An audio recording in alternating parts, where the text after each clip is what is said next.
রাজশাহীতে শিশু রামিসাকে নৃশংসভাবে হত্যার প্রতিবাদে চাঁদাবাজি ও সারা দেশের আইনশৃঙ্খলা পরিস্থিতির অবনতির অভিযোগে বিক্ষোভ মিছিল ও সমাবেশ অনুষ্ঠিত হয়েছে।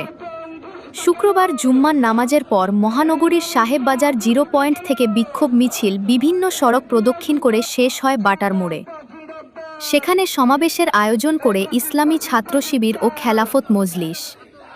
সমাবেশে বক্তারা শিশু রামিসা হত্যাকাণ্ডের দ্রুত বিচার ও ধর্ষকদের সর্বোচ্চ শাস্তির দাবি জানান।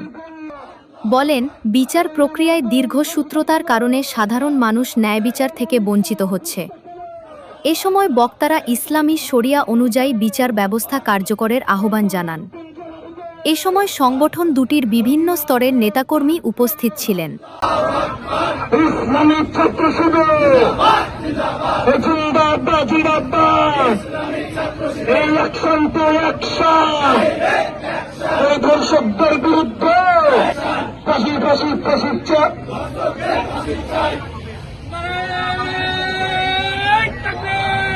জিন্দাবাদ জিন্দাবাদ, এই অ্যাকশন টু অ্যাকশন, এই শিবিরের অ্যাকশন। এই চাঁদাবাজিও চাঁদালে, এই দর্শকদের প্রসিদ্ধ চাঁদা লাগে চাঁদালে,